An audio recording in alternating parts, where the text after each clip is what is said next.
Look up at any surviving medieval church tower in Europe. You are looking at a military structure. Because it was the highest point in the city, the belfry functioned as a strategic watchtower, where a single guard could scan the horizon for miles, looking for the dust of an invading army. If that guard spotted enemy banners approaching, he didn't run down the stairs to tell the mayor. He reached for a thick rope and sounded the tocsin. The tocsin was a specific, terrifying alarm. The bell was rung with no rhythm, swinging violently in a chaotic panic. It was an immediate command for the citizens below to drop their plows, lock the massive city gates, and arm themselves for a siege. Because the belfry coordinated the entire city's defense, invading forces made the tower their primary target.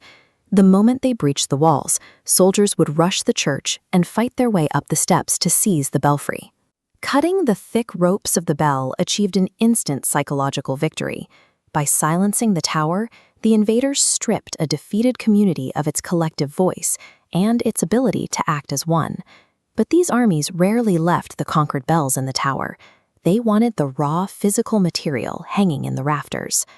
Casting a church bell requires a specific metallurgical recipe, 78% copper and 22% tin.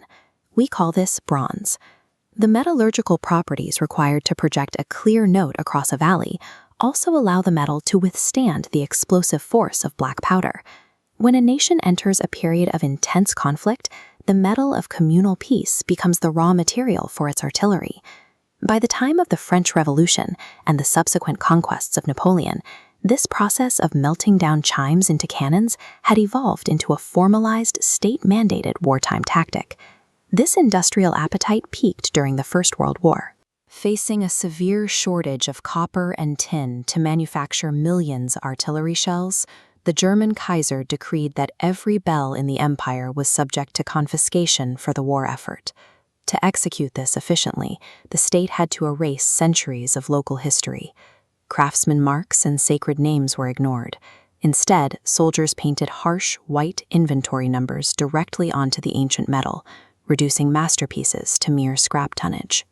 In rural villages, watching the massive bronze centerpiece be lowered from the church was treated with absolute devastation. Citizens dressed the metal in flowers and openly wept, treating the removal like a funeral for a local citizen. Industrial warfare demanded total consumption. It ate through human lives, decimated entire economies, and systematically digested centuries of cultural heritage just to keep the factories running. The paranoia of the sky reached a boiling point during World War II. Fearing a sudden airborne invasion, Britain passed Defense Regulation 25, legally silencing every church bell in the country. A single accidental chime ringing in the wind was enough to trigger mass panic and send local militias running into the streets. Across the Channel, the Nazi regime was highly organized. Hermann Göring issued sweeping confiscation decrees, demanding the seizure of bells from every corner of conquered Europe to feed the German war machine.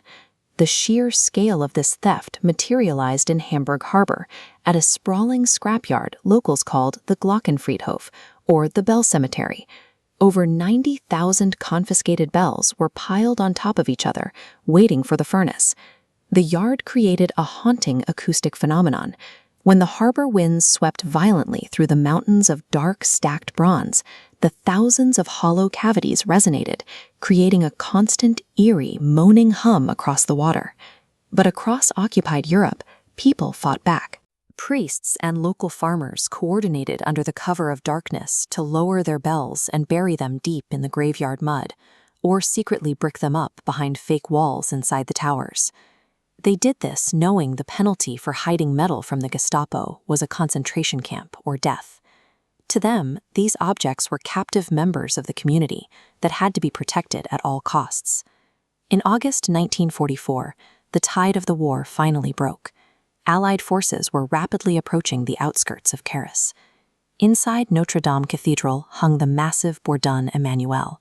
It weighed 13 tons, too heavy for the occupying forces to easily transport, so they had left it alone. On the night of August 24th, the French resistance reached the ropes. They struck the Bourdon, sending a massive, deep resonance across the darkened city, that signaled every other parish to join the chorus. After 4 years of silence, the sound of the bronze informed the occupying forces that their control of the city had ended. When the war ended, Allied troops walked into the Hamburg mud and discovered 16,000 bells that had survived the furnaces. A complex logistical operation began to identify the markings and return them to their original towers across the continent. When the bells finally arrived home, many parishes made a specific choice. They refused to polish out the deep gouges or scrub away the harsh white inventory numbers. They hoisted them back into the sky exactly as they were, wearing their scars as permanent medals of survival. In the decades following the war, a new global tradition emerged. Nations began casting peace bells, utilizing donated coins or melted-down weapons to reverse the alchemy of war. The 78% copper and 22% tin remains mathematically neutral. The metal itself has no allegiance. It is entirely up to us to decide whether to forge it into a weapon that destroys our world or an instrument that calls us back together.